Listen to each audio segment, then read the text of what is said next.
Press the bell icon to never miss a video from testbook.com.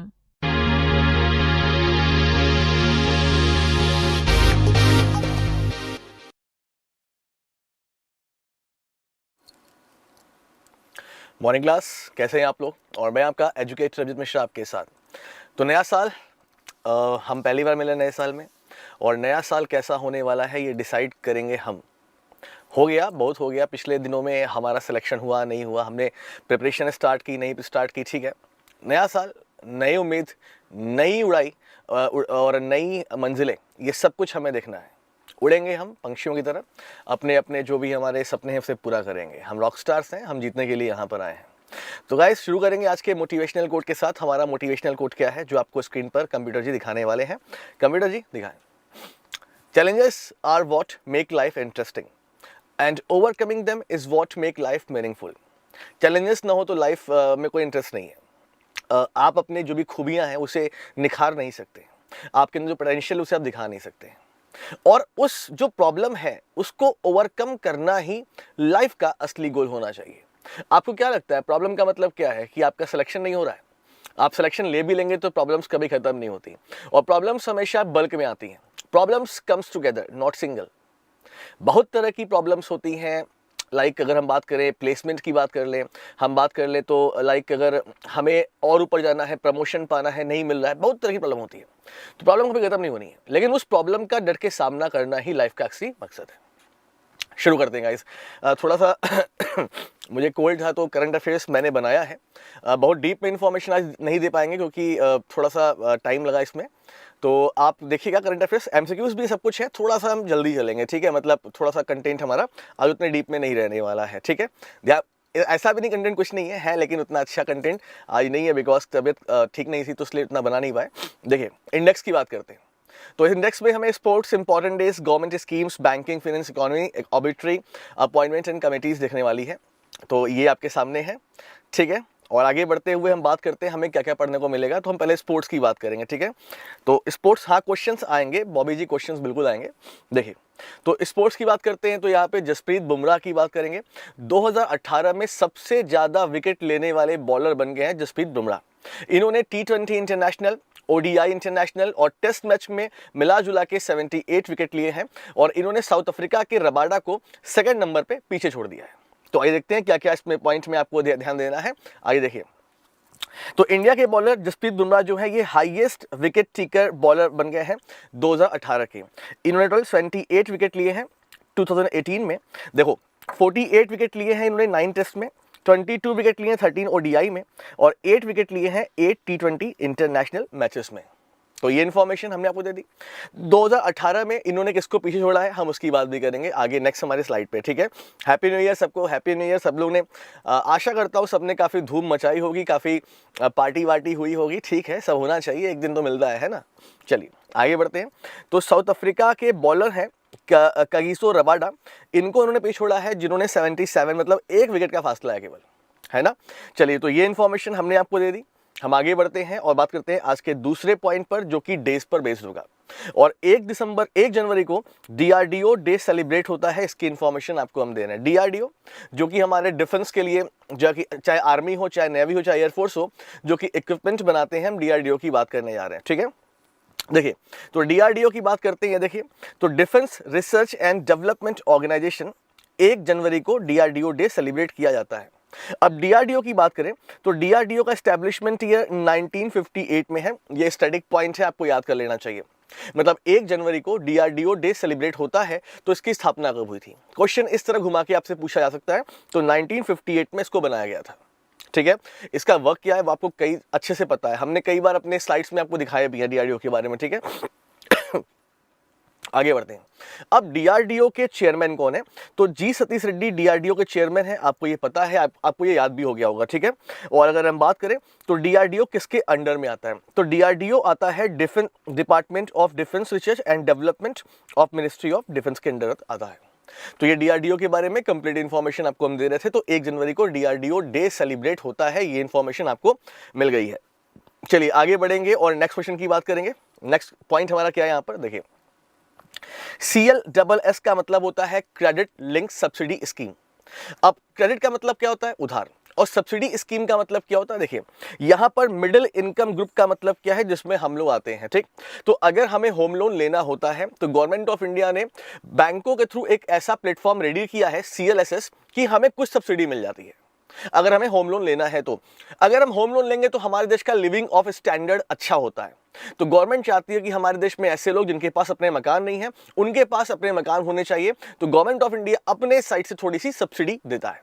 तो government ने एक target रखा था कि मार्च 2019 तक ही हम CLSS देंगे, मतलब सब्सिडी देंगे, लेकिन गवर्नमेंट ने इसे 1 साल के लिए आगे बढ़ा दिया है। तो आइए देखते हैं क्या क्या इंफॉर्मेशन आपको हम दे रहे हैं। CLSS मतलब क्रेडिट लिंक सब्सिडी स्कीम। आइए देखिए क्या इंफॉर्मेशन आपको हम यहाँ पे देने जा रहे हैं। देखिए, the government of India extended the credit link subsidy scheme on home loan for the middle income group. यहाँ पे देखिए, अंडर प्रधानमंत्री आवास योजना, मतलब अंडर द प्रधानमंत्री Awas Yojana middle income group के लिए CLSS की अवधि को, टाइम पीरियड को बढ़ा दिया गया है। कितना बढ़ा दिया गया हम वो देखते, देखिए टिल मार्च 2020। तो मार्च 2020 तक ये बढ़ गया है। पहले कितना था, देखिए 31 मार्च 2019। The last extension was up to March 31 2019, मतलब कि इसके पहले मार्च तक था, लेकिन अभी क्या कि चुनाव भी आने हैं तो बहुत कुछ करना होता है, तो 1 साल के लिए इसको बढ़ा दिया गया है। तो ये इंफॉर्मेशन याद रखिएगा, बिकॉज ये सोशल इकोनॉमिक इश्यूज पर पॉइंट है, आपके एग्जाम में देखने को क्वेश्चन मिल सकता है। चलिए आगे बढ़ेंगे और आपको दिखाएंगे नेक्स्ट पॉइंट। नेक्स्ट पॉइंट हमारा क्या है, गवर्नमेंट स्कीम की बात करते हैं तो CLSS के बारे में थोड़ी सी information. Under the CLSS the government provide a subsidy of up to 2.67 lakh on home loan. तो गवर्नमेंट की तरफ से आपको 2.67 लाख पर सब्सिडी मिलती है। ये इंफॉर्मेशन आपको दिखाई जा रही है और ये बताया गया है कि till 30 December around 3,39,713 beneficiaries has availed loan under CLSS। और CLSS में सबसे बढ़िया वर्क करने वाला HDFC बैंक है, इसके बारे में हम पहले भी इंफॉर्मेशन दे चुके हैं आपको। तो इतने लोग CLSS से लोन ले चुके हैं, लाभान्वित हो चुके हैं, ये इंफॉर्मेशन आपको दिखाई पड़ रही है। 2.67 लाख रुपीस को याद रखिएगा, ये सब्सिडी का अमाउंट है जो आपको यहाँ पे दिखाई पड़ रहा है, ठीक है। चलिए, तो ये पॉइंट यहाँ पे हम कंप्लीट करते हैं, हम आगे बढ़ते हैं, आपको और ले चलते हैं अपने नेक्स्ट पॉइंट पे। गवर्नमेंट स्कीम की बात करेंगे और यहाँ पर वेस्ट बंगाल की बात हो रही है। चलिए, वेस्ट बंगाल की बात हम कर रहे हैं तो West Bengal government announce 2 initiative for farmers. तो वेस्ट बंगाल गवर्नमेंट ने 2 नए स्कीम की घोषणा की है वेस्ट बंगाल में, और ये दोनों स्कीम किसके अंतर्गत आएगी हम आपको दिखाते हैं नेक्स्ट स्लाइड पर। देखिए, कृषि कृषक बंधु, पहले ये देख लीजिए। तो कृषि कृषक बंधु के अंतर्गत ममता बनर्जी जी ने 2 स्कीम की घोषणा की है, हम उसके बारे में आपको दिखा रहे हैं। देखिए, तो West Bengal government announce 2 welfare initiative for farmer, ये आपको इन्फॉर्मेशन दे दी। और कृषि कृषक बंधु के अंतर्गत ये 2 स्कीम है। ये दोनों क्या स्कीम है हम आपको आगे ले चल रहे हैं, दिखाते हैं क्या क्या ये पॉइंट है। तो कृषि कृषक बंधु स्कीम कौन सी स्टेट गवर्नमेंट ने लॉन्च किया था, वेस्ट बंगाल, ऐसा भी क्वेश्चन एग्जाम में बन सकता है, ठीक। देखिए, तो आगे ले चलते हैं, आपको दिखाते हैं। The first initiative will provide ₹2 lakh to the family of a deceased farmer.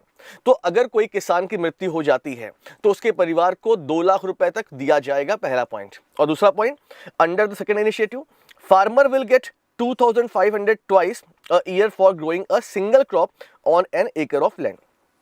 तो दूसरी इनिशिएटिव के अंतर्गत ये बोला गया है कि किसी सिंगल क्रॉप का मतलब क्या होता है। सिंगल क्रॉप का मतलब होता है, ऐसे मान लीजिए कि हमारा खेत है और अपने खेत में, अपने फील्ड में हम केवल राइस उगाते हैं पूरे साल भर में, तो सिंगल क्रॉप। तो सिंगल क्रॉप के लिए 2 बार इनको किसानों को 2,500 रुपए दिए जाएंगे, ठीक है। तो ये इन्फॉर्मेशन हमने आपको दे दी। तो दोनों इनिशिएटिव हमने आपको बता दिया। पहले इनिशिएटिव में 2 लाख रुपए तक का मुआवजा मिलेगा मृतक किसान के परिवार को, और दूसरे में कि 2,500 2 बार मिलेंगे सिंगल जो क्रॉप्स यूज करते हैं जो किसान हैं उनके लिए, ठीक है। तो ये दोनों किस स्कीम के अंतर्गत आएंगे, तो ये दोनों आप देखिए यहाँ पे कृषि कृषक बंधु के अंतर्गत आएंगे, जो यहाँ पर आपको याद कर लेना है। वेस्ट बंगाल गवर्नमेंट की बात हो रही है, तो ये इन्फॉर्मेशन हमने आपको दे दी है।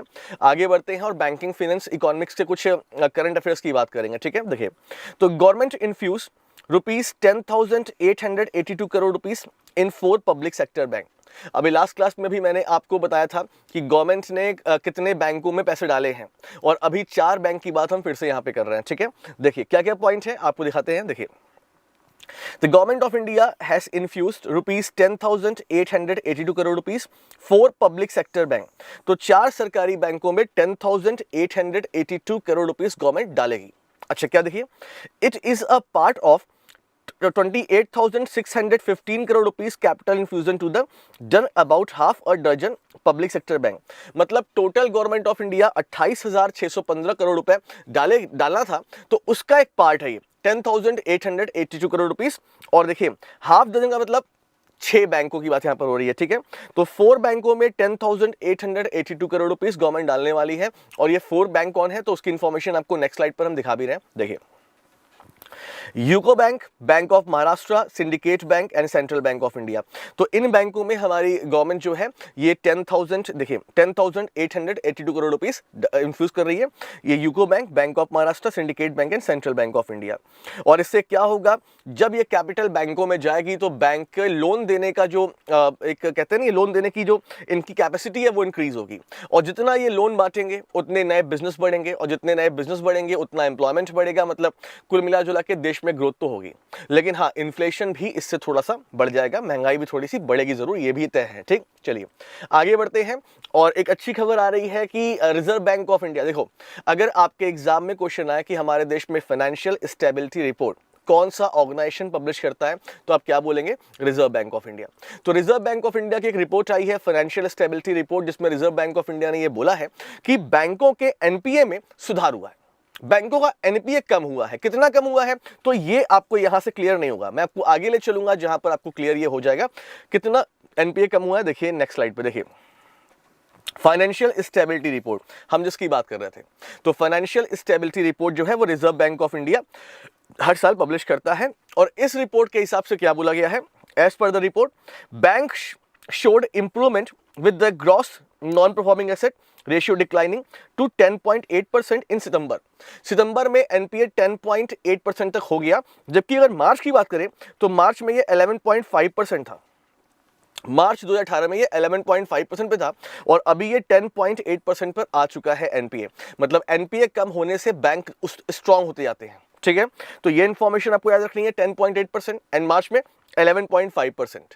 तो ये, और हाँ फाइनेंशियल स्टेबिलिटी रिपोर्ट कौन पब्लिश करता है, तो रिजर्व बैंक ऑफ इंडिया हर साल पब्लिश करता है। आपके पास एक लिस्ट होनी चाहिए कि कौन सा ऑर्गेनाइजेशन कौन सी रिपोर्ट पब्लिश करता है। जैसे for example world development report world bank करता है, ग्लोबल इकोनॉमिक आउटलुक कौन करता है, आईएमएफ करता है। तो ये सबको याद होना चाहिए, एग्जाम में ये भी क्वेश्चन आता है, कभी ये करवा देंगे आपको करंट अफेयर्स में, ठीक है। चलिए आगे बढ़ते हैं। और एक बैंकिंग फाइनेंस में हम बैंक का एश्योरेंस की बात कर रहे हैं। बैंक का एश्योरेंस का मतलब क्या होता है, बैंक का एश्योरेंस की शुरुआत 2002 में हुई थी मल्होत्रा कमेटी के रिकमेंडेशन पे। देखिए डार्विन एक साइंटिस्ट थे बायोलॉजी के, इन्होंने बोला था सर्वाइवल ऑफ द फिटेस्ट, मतलब अगर आप चेंज अपने आप को नहीं करोगे तो आप खत्म हो जाओगे, ठीक। तो अभी क्या है कि जो हमारे देश के बैंक्स हैं वो बेसिकली प्रॉफिट कैसे अर्न करते थे, लोन बांटकर। लेकिन ये जो कंपटीशन है वो इतना इंक्रीज होता जा रहा है कि बैंक को भी एक्स्ट्रा प्रॉफिट की जरूरत पड़ती है। तो बैंक क्या सोचते हैं, हमारे पास एक कस्टमर आ रहा है बैंकिंग करने के लिए, तो अगर हम इनको बैंक के साथ साथ इंश्योरेंस भी बेच दें तो हमारा ही फायदा है। तो बैंक क्या करते हैं, इंश्योरेंस कंपनीज टाई अप करते हैं और उनकी पॉलिसी अपनी ब्रांच से सेल करते हैं, जिसे हम क्या बोलते हैं, बैंक का इंश्योरेंस बोलते हैं। तो यहां पे देखिए Allahabad Bank and State Bank of India Life signed a pact. SBI Life State Bank of India bank की ही एक सब्सिडरी कंपनी है, ठीक है। देखिए तो उसकी इंफॉर्मेशन आपको हम दे रहे हैं। तो इलाहाबाद बैंक ने बैंक का इंश्योरेंस पैक्ट साइन किया है एसबीआई लाइफ इंश्योरेंस के साथ। मतलब इससे क्या होगा कि एसबीआई लाइफ इंश्योरेंस अपनी पॉलिसी इलाहाबाद बैंक के ब्रांचों से सीधे बेच सकती है। कस्टमर का फायदा क्या है, कस्टमर बैंक में जा रहा है, दिख रहा है कि यार यहाँ बैंकिंग भी हो जा रही है और यहाँ पर इंश्योरेंस पॉलिसीज भी हमको आराम से मिल जाएंगी। तो कस्टमर का फायदा ही फायदा है। बैंक का फायदा यह है कि अगर बैंक अपनी ब्रांच से सेल करेगा तो बैंक क्या करेगा, कमीशन लेगा ना। और इंश्योरेंस कंपनी का फायदा क्या है कि देखो इंश्योरेंस की जॉब सबसे टफ जॉब होती है। अगर पॉलिसी बेचने की बात करें तो बैंक सोच रहा है हमारा तो बढ़िया है, हमें तो कुछ करना ही नहीं है, बैंक के थ्रू ये बिक रहा आराम से। बैंक का इंश्योरेंस 2002 से ये शुरू हुआ था बैंक का इंश्योरेंस। और कमेटी कौन सी थी, मल्होत्रा कमेटी, याद कर लीजिएगा इसे भी, ठीक है। चलिए आगे बढ़ते हैं और नेक्स्ट पॉइंट की बात करेंगे, ऑबिटरी की बात करेंगे। और veteran actor writer Kader Khan का निधन हो गया, बड़े दुख की बात है। काफ़ी इन्होंने हमें मूवीज़ में इंटरटेन किया, हंसाया भी काफ़ी। तो कादर खान की बात कर रहे हैं, इनका निधन हो गया। तो देखो जब कोई बहुत फेमस पर्सनालिटी का निधन होता है इस तरह की, तो आपसे उनकी पहली मूवी पूछ ली जाती है कि उनकी फर्स्ट मूवी, डेब्यू मूवी कौन सी थी। तो हम उसकी बात भी जरूर करेंगे यहाँ पर। देखिए तो कादर खान जी का 31 दिसंबर को निधन हो चुका है और इन्होंने 1973 में डेब्यू किया था अपनी मूवी दाग के साथ। तो ये चीज़ आपको ध्यान देनी है, ये आपके एग्जाम में पूछा जा सकता है। या फिर ये भी पूछा सकता है कि कादर खान में इनमें से क्या नहीं थे। मतलब आपको पता है कि ये एक्टर तो थे ही, ये डायलॉग भी लिखते थे, स्क्रीन राइटर भी थे ये, तो मे बी आपसे ऐसे भी क्वेश्चन बने।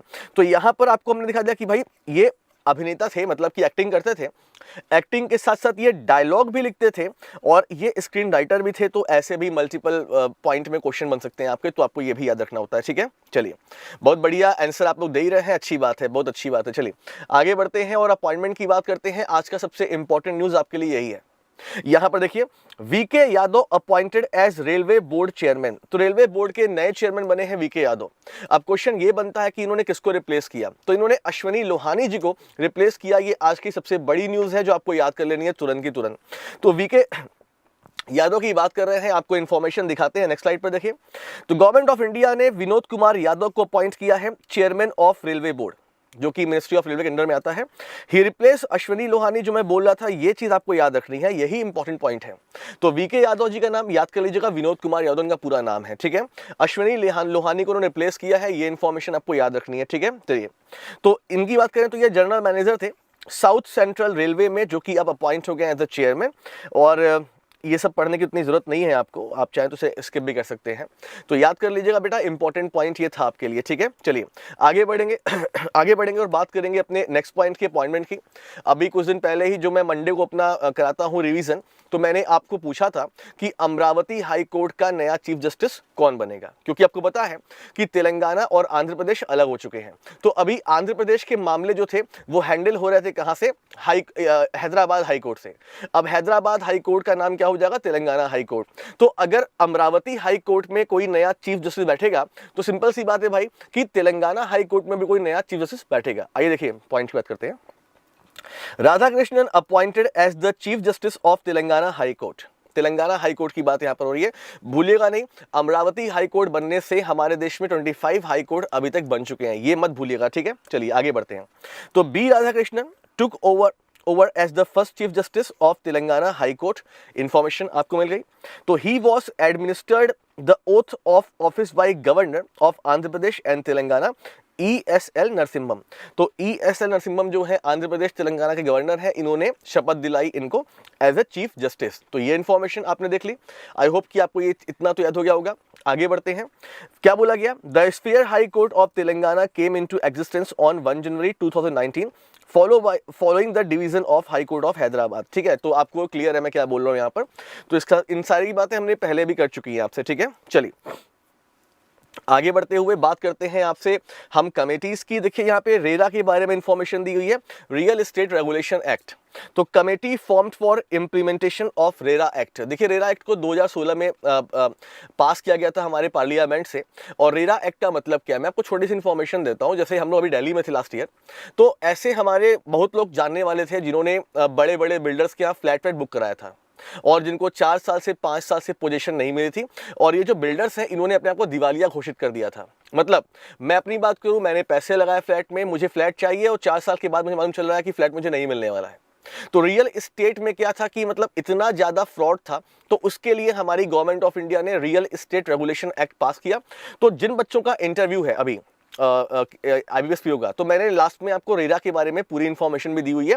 और जिनका नहीं भी है वो भी रेरा के बारे में पढ़ाई कर सकते हैं। लास्ट में मैंने पूरा एक्ट आपको दिखाया हुआ है, समझाया हुआ है सारे पॉइंट इसके। ठीक है, तो आइए देखते हैं क्या इसका पॉइंट है। देखिए, the government of India constituted a committee to suggest recommendation to strengthen the real estate regulatory authority and to remove difficulties in the implementation। ठीक है, देखिए तो एक बात आपको सुना दूं, it will be headed by the union housing and urban affair joint secretary Shivdas Meena. ये आपको ध्यान देना है। तो देखिए रियल एस्टेट रेगुलेशन एक्ट में क्या था, इसमें यह बोला गया था कि रियल एस्टेट रेगुलेटरी अथॉरिटी बनाई जाएगी डिस्ट्रिक्ट वाइज, स्टेट वाइज। और मतलब यह भी कहा गया था कि इस एक पोर्टल बनाया जाएगा जिस पोर्टल में क्या होगा, सारे के सारे बिल्डर्स को एजेंट को रजिस्ट्रेशन कराना होगा। बिकॉज एजेंट जो होते हैं ना, हमें मालूम नहीं चलता कि कौन एजेंट रजिस्टर्ड है कौन रजिस्टर्ड नहीं है। ठीक है, तो उसी की बात हो रही है कि रियल एस्टेट रेगुलेटरी अथॉरिटी जो बनाई जानी थी, तो उसमें क्या क्या प्रॉब्लम्स आ रही हैं उसे हटाने के लिए और इन्हें प्रॉपर इंप्लीमेंट करने के लिए कमेटी बनाई गई है। और इस कमेटी को लीड करेंगे शिवदास मीना, जो आपको यहाँ पे दिखाई पड़ रहा है। शिवदास मीना, याद कर लीजिएगा, ये union housing and urban affairs joint secretary हैं, ठीक है। तो ये इन्फॉर्मेशन आपको दिख गई। चलिए आगे बढ़ते हैं और नेक्स्ट पॉइंट की बात करते हैं। देखिए वही है RERA which protect the interest of home buyers, ठीक है। Empower state of notify their rules and appoint regulatory authority, ठीक है, वो देख लीजिएगा। तो मैंने आपसे क्या बोल रहा था कि आपको मैंने इंपॉर्टेंट फैक्ट अबाउट रेरा के बारे में बताया है। तो रेरा एक्ट जो था ये कैसे कैसे पास हुआ, यूपीए गवर्नमेंट ने सबसे पहले इसको लॉन्च किया था। उसके बाद 2015 में जो एनडीए गवर्नमेंट आई तो इसने 20 मेजर अमेंडमेंट किए, मतलब 20 चेंजेस किए। जो यूपीए के मतलब एक्ट था उसमें 20 चेंजेस किए। उसके बाद देखिए क्या बताया गया है कि राज्यसभा में 10 मार्च को ये पास हुआ और लोकसभा में ये 15 मार्च को पास हुआ। तो ये पास हो चुका था 16 में हमारे, ठीक है। आगे बढ़ते हैं। तो की फैक्ट अबाउट रेरा एक्ट, तो जो जो पॉइंट रेरा एक्ट में आए थे हमने यहाँ पे आपको डिफाइन किया हुआ है। अगर आप इसे आराम से पढ़ेंगे ना तो आपको पूरा क्लियर हो जाएगा कि रेरा एक्ट में क्या क्या अच्छे पॉइंट हैं, और इंटरव्यूज में ये काफी पूछा जाता है, तो इसे आप पढ़ लीजिएगा, ठीक है।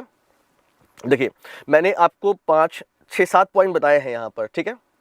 हाँ 7 पॉइंट बताए हैं, तो 7 पॉइंट आप पढ़िएगा, बहुत सिंपल लैंग्वेज में है और आपको रेरा एक्ट के बारे में पूरी इन्फॉर्मेशन हो जाएगी, ठीक है। चलिए तो यहाँ तक पॉइंट की हम बात कर रहे थे, आगे बढ़ते हैं और नेक्स्ट स्लाइड पे चलेंगे। और नेक्स्ट स्लाइड पे देखिए तो कमिटीज वही मतलब पूरा है, यहाँ पे 8 पॉइंट आपको दिखाई पड़ रहे हैं, 9-10 पॉइंट हैं। आप देखिए इसमें पूरी इन्फॉर्मेशन में एक्ट के बारे में दी हुई है, ठीक है। चलिए आगे बढ़ते हैं और बात करते हैं अपने एमसीक्यूज की आज के। तो हमारा एमसीक्यू शुरू हो चुका है और पहला यहाँ पॉइंट है, देखिए annual bird census in which lake is slated to be carried out on 4 January. तो क्या बोला गया है कि किस झील में प्रतिवर्ष पक्षियों की गणना 4 जनवरी 2019 को की जाती है, ये आपसे पूछा गया है और आपको इसका आंसर देना है। चलिए अगर आपस में बातचीत खत्म हो गई हो तो यहाँ पर देखिए और शुरू करिए।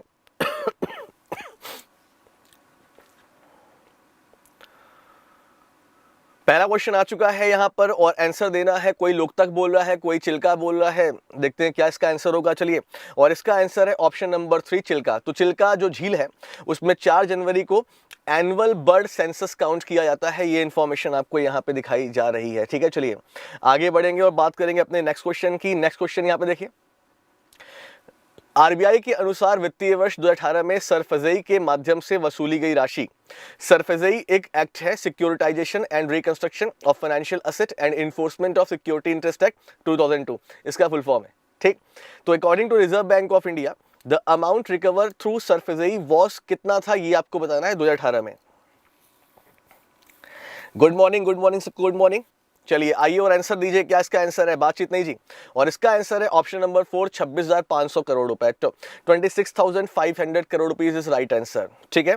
आगे बढ़ते हुए नेक्स्ट पॉइंट की बात करेंगे। हमारा next question, who has won the Women's Cricketer of the Year and the Women's ODI Player of the Year by the International Cricket Council for 2018। तो अंतर्राष्ट्रीय क्रिकेट परिषद द्वारा women cricketer of the year and women one day player of the year खिताब किसे दिया गया, ये आपसे पूछा गया है और आपको इसका आंसर देना है। क्या इसका आंसर होगा,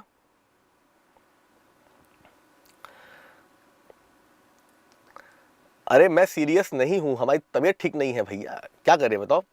और आंसर देना है आपको, क्या इसका आंसर है। And the right answer is option number 1 Smriti Mandhana. Smriti Mandhana is right answer. चलिए आगे बढ़ेंगे और नेक्स्ट क्वेश्चन की बात करेंगे। हमारा नेक्स्ट क्वेश्चन नंबर 4 आपके सामने, who has been named as captain of the T20 team by International Cricket Council, ये मैं पहले भी करा चुका हूँ। अरे भूलिएगा नहीं, शाम को 5 बजे अपॉइंटमेंट के हम लोग 100 MCQs करने वाले हैं। अपॉइंटमेंट नियुक्तियाँ जो बहुत ज़्यादा होती हैं तो इसलिए 100 पे ही हो पाएगा, 100 करेंगे तो काफ़ी कुछ कंप्लीट कर लेंगे। शाम को 5 बजे भूलिएगा नहीं। चलिए और आंसर दे, क्या इसका आंसर है जो मैंने आपसे पूछा। आई थिंक आप सब लोग उसका आंसर दे लोगे। इसका आंसर है Harmanpreet Kaur. Harmanpreet Kaur is right answer. जी हाँ आंसर आ रहे हैं बिल्कुल। आगे बढ़ते हुए नेक्स्ट क्वेश्चन की बात करेंगे। Question number 5, Who won the prime ministerial election of Bangladesh on 29 December. तो बांग्लादेश के प्रधानमंत्री का चुनाव किसने जीता, ये आपसे पूछ लिया गया है और आपको इसका आंसर देना है। क्या इसका आंसर देख लीजिए,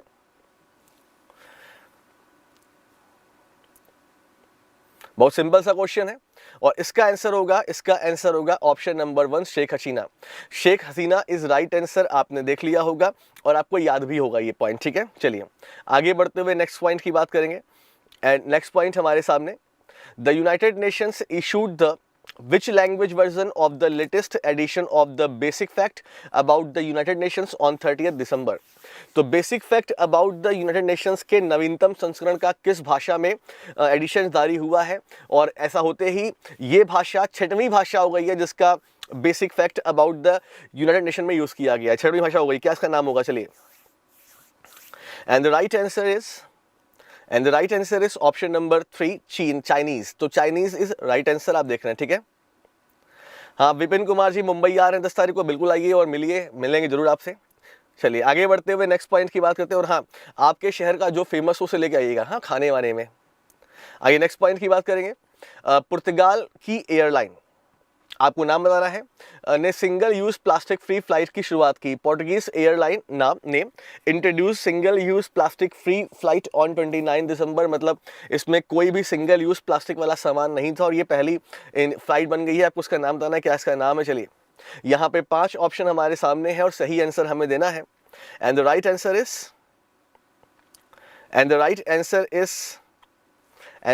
इज हाई फ्लाई, बिल्कुल सही है। यहाँ पर प्रांजल पांडे का पहला आंसर है, बिल्कुल सही आया। चलिए अब ओमकार, बिल्कुल सही answer, common man, very good, fantastic. Omkar, Ankit, बहुत बढ़िया बेटा। आगे बढ़ते नेक्स्ट क्वेश्चन। किस राज्य के MNJ institute of oncology and regional cancer centre नाम Guinness book of world record में दर्ज हो गया है? The MNJ institute of oncology and regional cancer centre of which state has entered the Guinness book of world record? आपको इसका नाम बताना है। It is very very important question, ठीक है। अरुणब जी, मैं घोष जी, मैं व्हाट्सएप पे रिप्लाई कर दूंगा, ठीक है। चलिए आइए और आंसर दीजिए, क्या इसका आंसर होगा? यहाँ पर 5 ऑप्शन हमारे पास है, सही आंसर क्या है?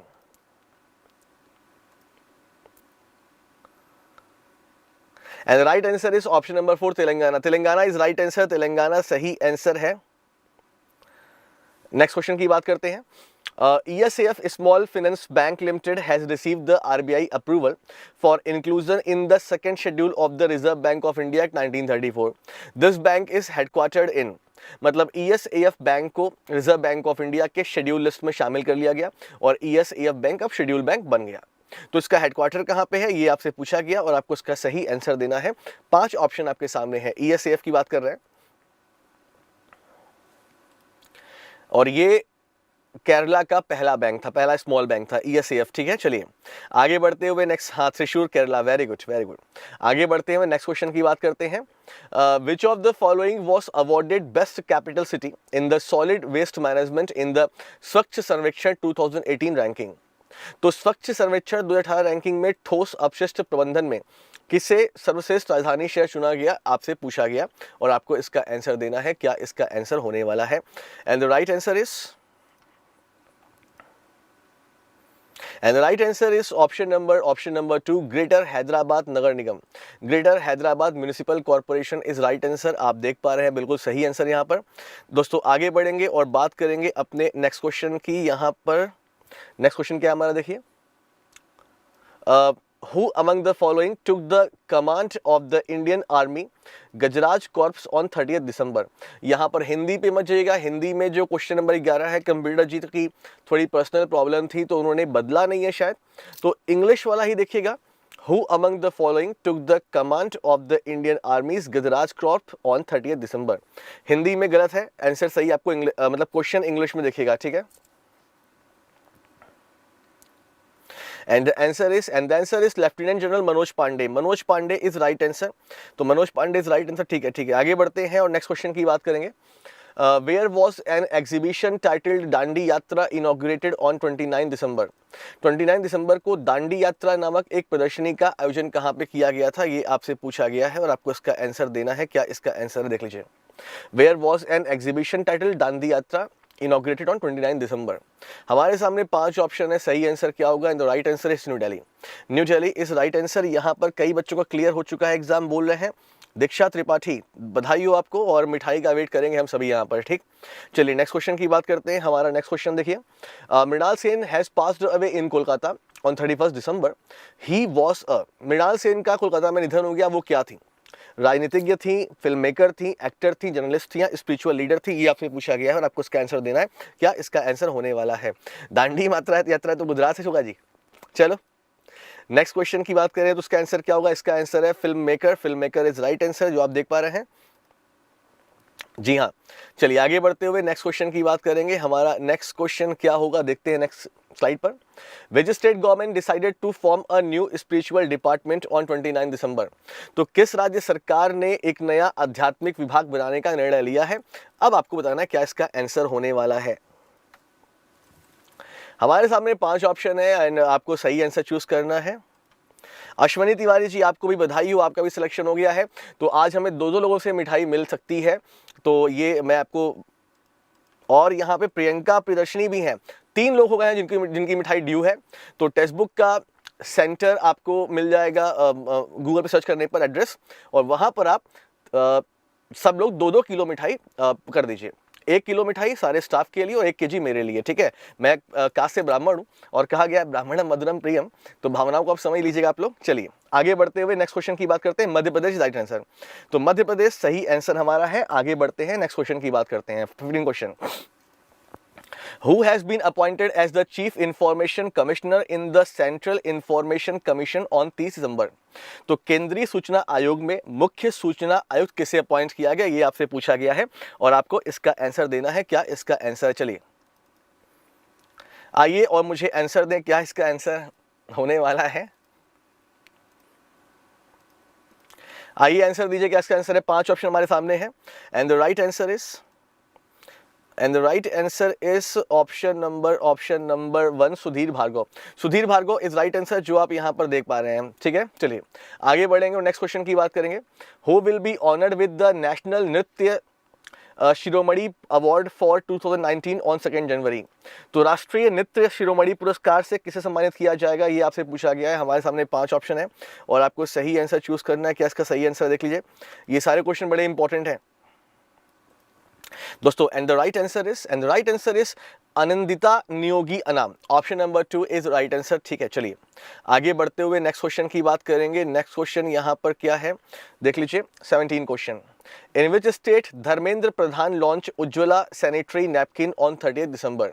तो किस राज्य में धर्मेंद्र प्रधान ने उज्ज्वला सैनिटरी नैपकिन पहल शुरू की है, ये आपसे पूछा गया और आपको इसका आंसर देना है। क्या इसका आंसर होने वाला है, और आंसर दीजिए आप लोग, और भूलिएगा नहीं शाम को 5 बजे आज अपॉइंटमेंट के 100 MCQs की बात करने वाले हैं। वेरी इंपॉर्टेंट सेशन, जिनका भी एग्जाम आगे है तो ज्वाइन करिएगा इसे, ठीक है। चलिए आइए और नेक्स्ट क्वेश्चन की बात करते हैं। नेक्स्ट आंसर का है उड़ीसा इज राइट आंसर दोस्तों। आगे बढ़ते हुए 18 क्वेश्चन की बात करेंगे। The International Rice Research Institute South Asia Regional Center was inaugurated in which city।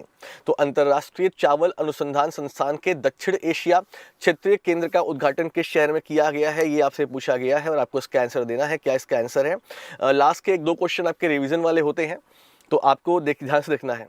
And the right answer is option number 2 Varanasi is right answer दोस्तों। आगे बढ़ेंगे एंड नेक्स्ट क्वेश्चन आपके सामने। Which of the following organization published the report titled "In the Dark: How much do power sector distortion cost South Asia"? ये question मैं करा चुका हूं और आपको इसका आंसर देना है। ये मैं करा चुका हूं पहले भी, बस आपको ध्यान देना है कि ये रिपोर्ट कौन सा ऑर्गेनाइजेशन पब्लिश करता है। And the right answer is और बस राइट आंसर आपके सामने यहां पर आने ही वाला है। And the right answer is world bank is right answer guys, ठीक है। चलिए आगे बढ़ते हैं, नेक्स्ट क्वेश्चन की बात करते हैं। हाँ सुकंता जी बिल्कुल सही आप बोल रहे हैं कि 940 प्लस वॉच कर रहे हैं, लेकिन लाइक की बात करें तो लाइक केवल 240 है। भैया जितने लोग लाइव हो कम से कम उतने लोग तो लाइक कर दिया करो। चलो, कौन सा देश पहली बार रेनमिनबी मुद्रित पांडा बॉन्ड जारी करेगा, ये आपसे पूछा गया और आपको इसका आंसर देना है। क्या इसका आंसर है। ये क्वेश्चन पुराना है बट ये एक रिवीजन वाला पॉइंट है। आपको पता है ये देश कौन सा है, ये देश एक है केवल, वो है पाकिस्तान। तो पाकिस्तान सही आंसर आपके सामने यहाँ पे आ चुका। तो गाइज आई होप कि आपको ये सेशन अच्छा लगा होगा, लेकिन मुझे पता है कि उतना अच्छा नहीं लगा होगा, लेकिन आई प्रॉमिस कि कल हम धमाल फिर से मचाएंगे अपने शो में। आपका साथ हमेशा हमें चाहिए, और साथ ही साथ अगर आपको हमारा वीडियोस अच्छा लग रहा है तो लाइक कर दे। कोई सजेशन, बहुत सारे बच्चे मुझे मेल करते हैं, उनके मेल मैं सुनता हूँ और चेंजेस करने की कोशिश करता हूँ पूरी। तो आपका सजेशन हमेशा हमारे लिए बहुत काम करता है, ठीक है। लर्निंग हमेशा होती है, सीखने की जरूरत सबको पड़ती है, कोई भी इंसान कभी परफेक्ट नहीं हो सकता है, ठीक। शाम को 5 बजे 5 o'clock पर मैं आपका वेट करूँगा। करूंगा अपॉइंटमेंट के एमसीक्यूज के लिए। ज़रूर आइएगा, बहुत मेहनत से कंटेंट हम लोग बनाते हैं आपके लिए। और सबको नए साल की हार्दिक बधाई। नए साल में कुछ ऐसा कर दीजिए जो आपने भी सोचा ना हो, कुछ ऐसा दिखा दीजिए कि जो आपने कभी ना किया अपने लाइफ में। आप रॉक स्टार्स हैं, आप कुछ भी कर सकते हैं। तो ये एक एटीट्यूड हमेशा अपने अंदर होना चाहिए। मतलब क्या, I am what I am, मैं जो हूं मैं वो हूं, और मैं जो चाहता हूं मैं करूंगा करूंगी। तो ध्यान दीजिएगा, आप जो कर रहे हैं, जो आपने डिसीजन लिया, बिल्कुल सही डिसीजन लिया है। आप बढ़िया से तैयारी करिए और बस यही आपका एक ऑब्जेक्टिव होना चाहिए। जिद है तो जिद है ना। चलिए, thank you so much guys for coming, और न्यू ईयर की हार्दिक बधाई फिर से आपको। सब लोग बढ़िया से पढ़ाई करिए, सबका दिन मंगलमय हो।